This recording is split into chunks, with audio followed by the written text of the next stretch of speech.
welcome to On the Middle East, Al Monitor's weekly podcast on the big issues of the day unfolding in the region.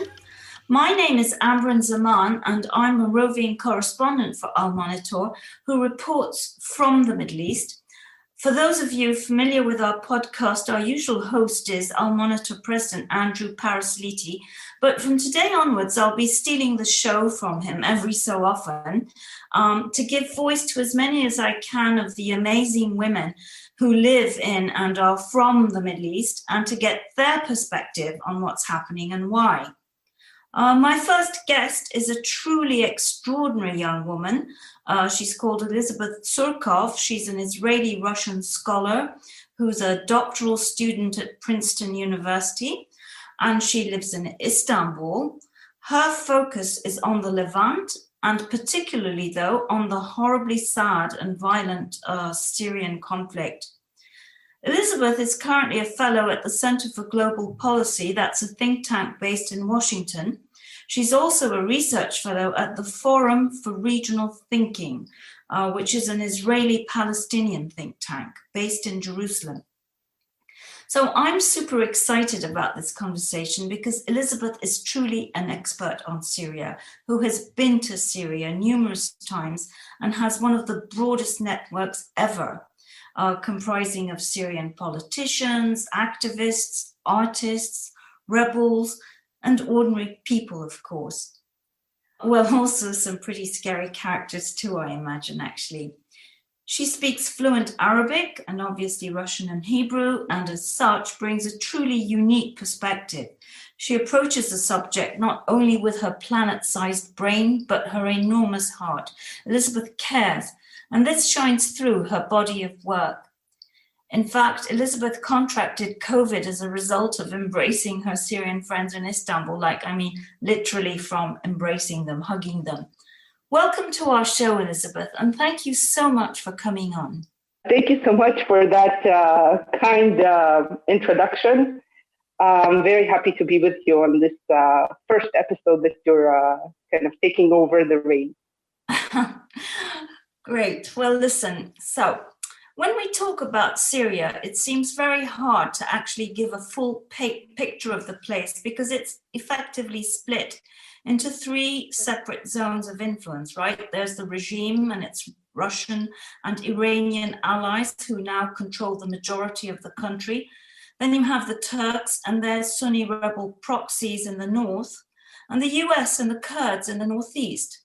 Plus all these grey zones where the different stakeholders overlap and occasionally clash. The conflict seems pretty much frozen now, except for the constant threat of a fresh regime offensive against Idlib, the rebel-held province bordering Turkey. Let me start by asking you how these three different zones sort of interact and, can Humpty Dumpty be put back together again? Can Syria become whole again, or is it a failed state? And we can then zoom into Idlib, which is, of course, your area of expertise, and then talk about the possible changes that the Biden administration might bring. So over to you, Elizabeth. Sure thing. So, yes, as you mentioned, Syria is divided into three, or we can say four, main areas. The areas under regime control are indeed where the majority of the population lives, and also it's the majority of territory that is under the control of the regime. It's almost 70%, and it includes almost all major cities in the country, including, of course, Damascus, the capital, as well as Homs, Hama, the south, and the coastal area of Tartus and Latakia. The country as a whole is experiencing an unprecedented economic crisis and a food insecurity. According to UN estimates now, about half of Syrians are food insecure. That means that they don't know how they'll be able to secure their next meal. And the crisis is particularly felt in regime-held areas. This crisis exacerbated significantly in 2020 in large part due to the collapse of the banking sector in Lebanon, which is tied very tightly to the Syrian economy and the Syrian banking sector. And once the Lebanese currency collapsed, so did the Syrian one. So basically, salaries of state employees are now worth around $20. It is completely impossible to survive on this salary. And of course, the areas under regime control are living under, a highly aggressive police state that arrests people on a daily basis, that surveils the population through a huge network of informers. This is what life in regime Halderes looks like. In the northeast, we have the areas under the control of the Syrian Democratic Forces, who are U.S. allies. These areas are rich with both oil and grain. And because the SDF is able to sell its oil to finance its budget, the economic situation there is somewhat better.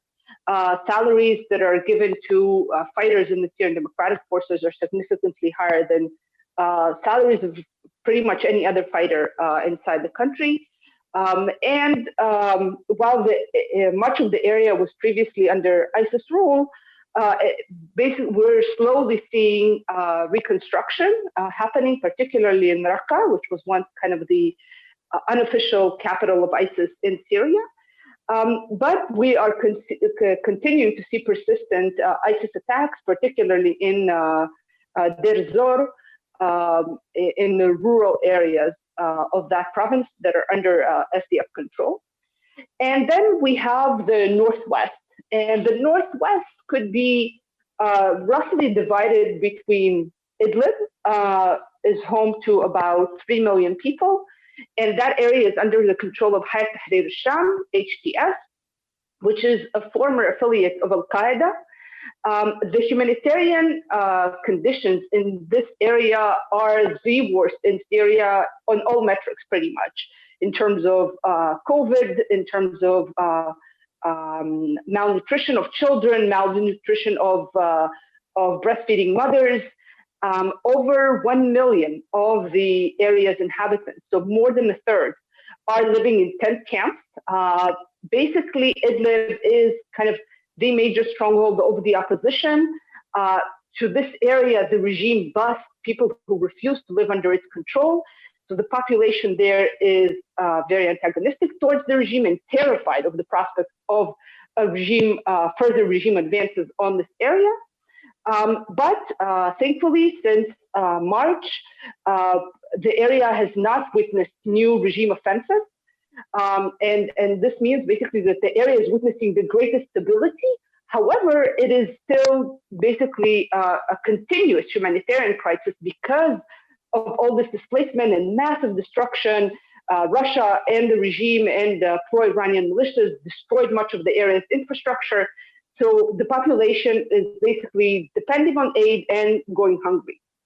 And then we have the areas that are in northern Aleppo and also an area known as the Peace Spring operation area that is under control of Turkish proxies.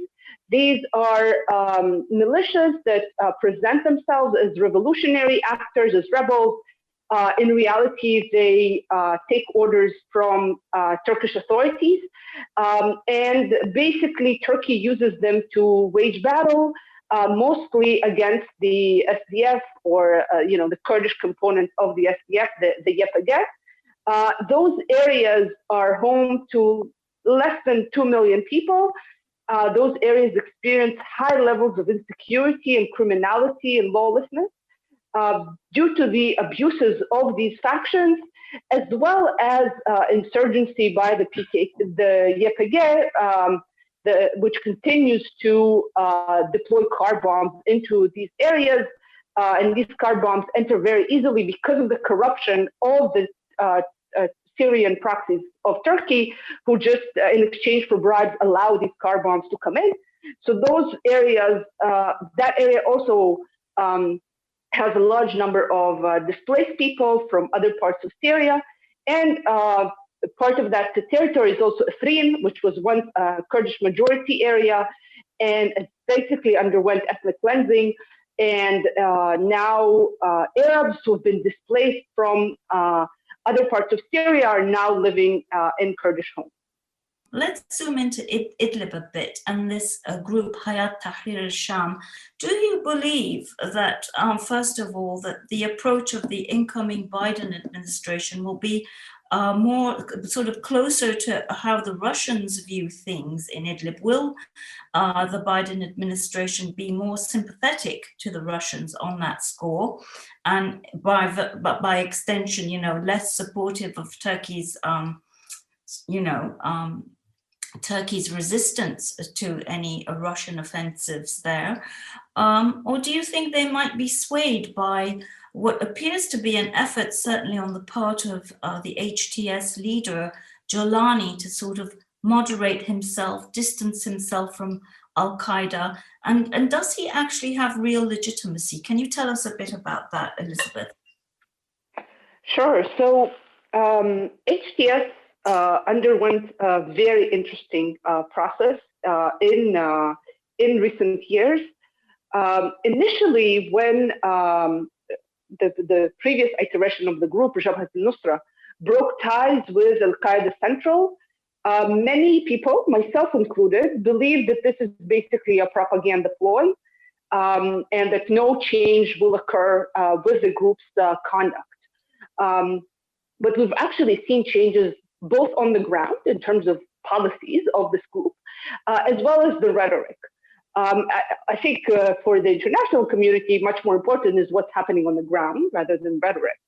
And basically what we're seeing is that Hayat Tahrir al-Sham wants to present itself to the international community as a responsible actor, an actor with whom it is worth engaging politically. And to prove that, they have both abided by ceasefires with the regime, whereas previously they would constantly violate them and would criticize groups that abided by ceasefires. But probably even more importantly for the West and Turkey is their very intense campaign against both ISIS networks that or sleeper cells that operate in the area. These operations happen on a monthly basis. The ISIS cells are caught, their members are executed. The fighting against ISIS by HTS is ferocious. I would even go as far as to say that Idlib is the region least hospitable to ISIS compared to the areas under Turkish control or regime areas or SDF areas where there's much greater presence of ISIS. Let me just jump in with a quick question. Then how is it that al-Baghdadi managed to find sanctuary in that region? Isn't that where he was caught? Right. So he was caught in Idlib, and it was actually extremely surprising to many analysts, myself included, that he was there because of this hostility. And the reality at the end of the day is that Idlib is a highly dense area where most of the population is not originally from the area because of these waves of displacement due to regime attacks. So when a foreigner is present in the area and has a lot of money to buy himself protection, to buy himself this villa in the middle of a relatively quiet area close to the Turkish border, it is very hard to track him down. But at the same time, just 2 days ago, Hayat Tahrir al-Sham carried a raid against ISIS cells in Kafr Takharim, also on the border with Turkey. So their efforts to combat ISIS are ongoing. And of course, this stems from a desire to please the international community, but also from their own self-interest, right? They don't want to have competing centers of power. And ISIS also targets HTS. So they're at war with them. Well, also more recently in 2020, HTS also started targeting in a sustained manner the al-Qaeda affiliate basically it's a group called Haras ad-Din, Guardians of the Religion, that's split off from HDS. They're more hardline. And basically in 2020, HDS started cracking down on them. They confiscated all their heavy weaponry, their tanks. They kicked them away from the front line so that they are not able to violate ceasefires. So essentially, we have an actor that is, for its own survival and pragmatic reasons, is changing its behavior. And definitely there was a recognition of this fact with Jeffrey's team and Jeffrey personally. I think we need to wait and see what's going to be the approach of the Biden administration. McGurk is not going to be the sole person making decisions about Syria. There's also the State Department. There are also people who, McGurk will likely focus more, for example, on the Iran file, which matters more to the Biden administration. And thus leaving others with the opportunity to influence policy. But I think that the Biden administration too wishes to avoid the humanitarian catastrophe that would occur if the regime in Russia were to resume an attack on Idlib, and we would see again, a million fleeing towards the border with fears by European countries that these people will cross over and then somehow make their way to Europe. So this raises an interesting question. So let's assume that, HTS seems, less threatening and more of a useful partner because, they're fighting the same enemy, the Islamic State. We recently heard a senior Syrian Kurdish official, Ilham Ahmed, float the idea of some kind of cooperation, didn't she? You, in fact, tweeted about that. Remind me again what it was she said about cooperating with the Northwest. Right. So she was saying that they are interested in creating, in turning the Northeast into a space of shared. Kind of a shared project for the opposition and for the SDF. The wording is not particularly clear, but it follows very explicit statements that she made publicly in Kamishlo about 2 months ago, where she spoke about basically willingness to engage with the Syrian opposition. She said, we are willing to talk with people who are not receiving orders from foreign countries, so that, it will rule out certain actors in the opposition, which are essentially, carrying out Turkish orders, but there are elements within the opposition who are more independent. HDS be one of them, you think? So HDS is definitely much more independent. They're not, I wouldn't describe them as Turkish proxies. Their relationship with Turkey is quite complex. The relationship is hardly one of, HDS simply carrying out Turkish orders. I think that in this regard, probably the apprehension would be more from the SDF side. They are, the SDF enjoys international legitimacy, popularity. So much of the media coverage of the SDF focuses on the heroism of fighting against ISIS, the beautiful female fighters, etc. And to then have them in some way associated with HDS, which, as you say, is a designated terrorist group by the UN, by the US, by Turkey, etc., is something that may not serve their interest. But it does open the possibility for engagement with opposition actors who are not based in Turkey or not subservient to Turkey.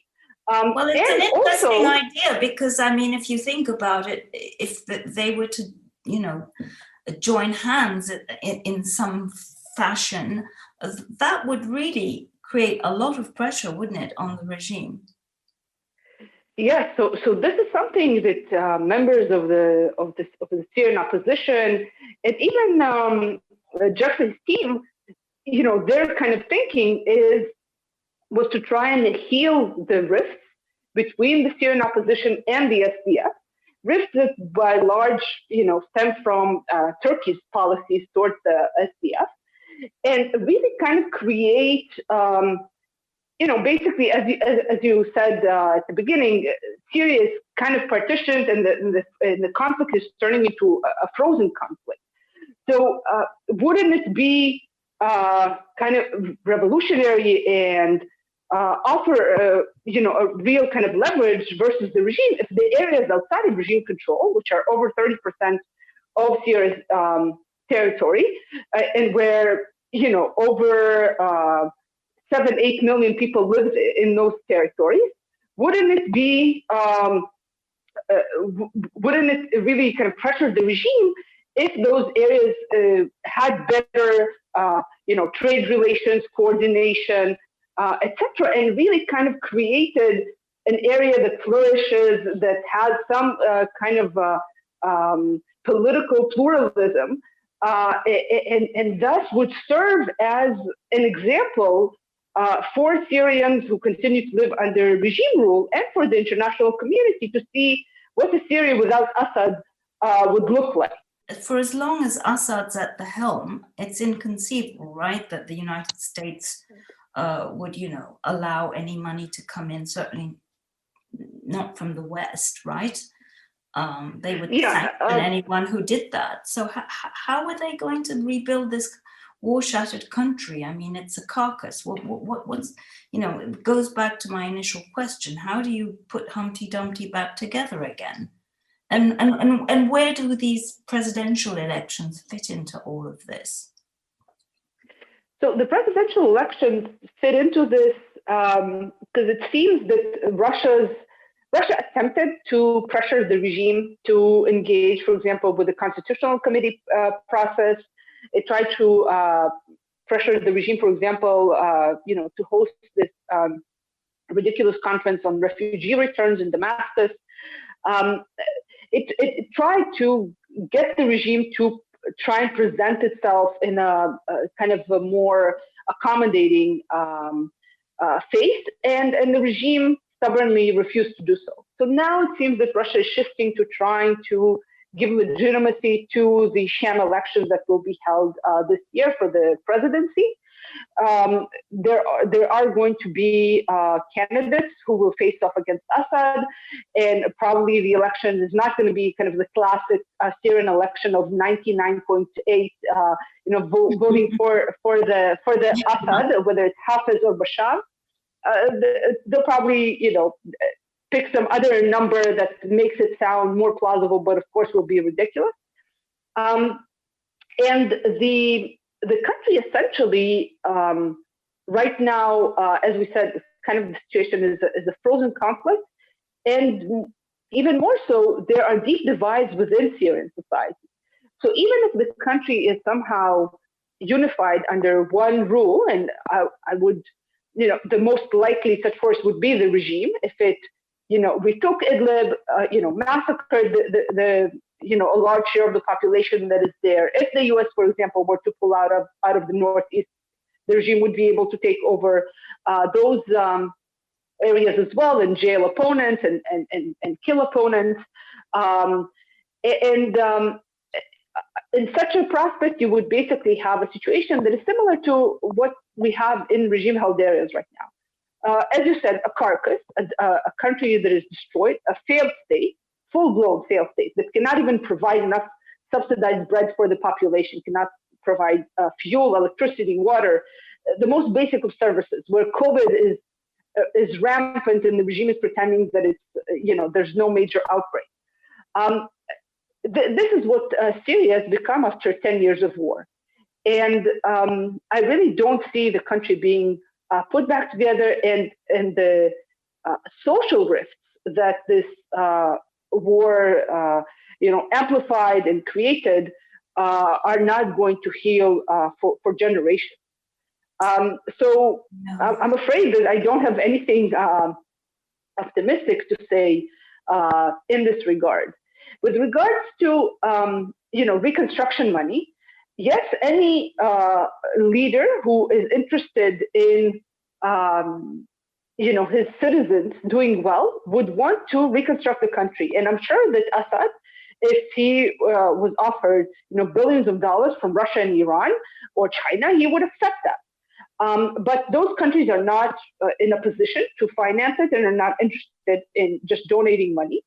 The Caesar Act will essentially prevent any kind of law-abiding country or companies from becoming involved in reconstruction in Syria. But even without U.S. sanctions, because the country is broke, because the population is broke, there are not that many opportunities to turn a profit in the reconstruction. The population cannot afford bread. How will they afford to rebuild their homes? So, for Assad, it is much better to rule over a carcass, as you said, a pile of ashes, rather than give in to any political demands that are made by the West, make any concession, even the smallest one, and secure billions of dollars from the Gulf, from the West, etc., for reconstruction. He would prefer to rule over a completely destroyed country than cede any power. And this is why Syria is really heading into this kind of a prolonged state of a failed state. I have one last question for you, Liz. You interact with all these Syrian people and certainly some very religiously conservative people. And, this is the Middle East, and if you're Israeli, people automatically assume you're probably a spy, for one. So here you are, this Russian-Israeli lady who is also gay and openly so. How does that work? How do people react to you, and how did you manage to build this amazing network? And it's really, you've made so many friends. It's not just contacts. You've made tons of friends. Yeah, absolutely. Definitely. Most of my friends are Syrian, and I feel incredibly lucky to have gotten the chance to know such remarkable individuals. Me being Israeli is definitely an issue that comes up. Oftentimes, yes, people suspect that I'm a spy. I send them my articles. My position on the Palestinian issue, for example, is well known. I am not a supporter of the Israeli government. By Israeli standards, I'm on the far left. I think that definitely helps in, discouraging people from continuing to think that I'm a Mossad agent. With regards to, me being a woman and gay, of course, I've faced issues with on both accounts in terms of harassment or just disrespectful treatment. But my sexuality is known to all my close Syrian friends. People I just interview or touch base with from time to time. They don't know about it, and this is because reactions sometimes are not positive, and sometimes just it's not that people are hateful. It's just that they start asking very inappropriate questions. Well, that could happen anywhere, though, right? Anywhere in the world. Yeah, absolutely. It definitely could. Overall, I would say that Syrians, particularly ones who know me well, know that I care a great deal about them. I talk to people who are, supporters of the regime or, fearful of the opposition. I talk to people who are with the opposition and rebels and mercenaries and people, who are supporters of the SDF. And I think what drives all of them at the end of the day to speak to me is really feeling that I care about them and that I want to properly reflect their perspective and their views and their understanding of reality and the reasons that they adopt certain positions or take certain types of actions, that I seek to explain that to the outside world based on their own words, based on their own narrative. Well, you do an amazing job with that, Elizabeth, and please keep doing it, because you're just such an invaluable source for all of us, a source of inspiration, information, all sorts of good things. So, gosh, I mean, I could go on forever, but I'm not allowed to. So, listen, thank you ever so much, and hope you fully recover from that awful COVID. And thank you again for being our guest today. Thank you. It was really my pleasure.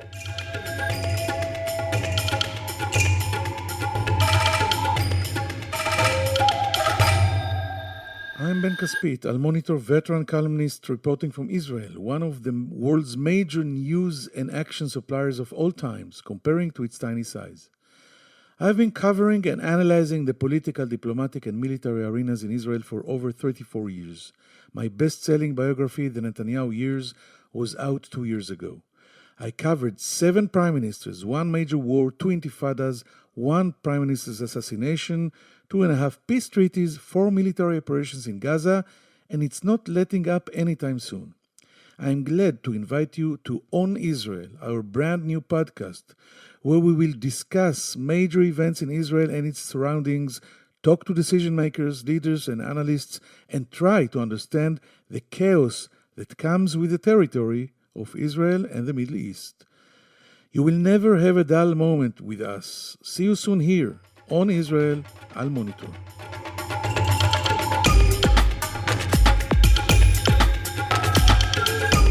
So this brings us to the end of On the Middle East this week, and I hope I'll be appearing on the show again with another woman guest sometime in the near future. But Andrew's up next, Andrew Parasiliti. Thank you for tuning in, and goodbye.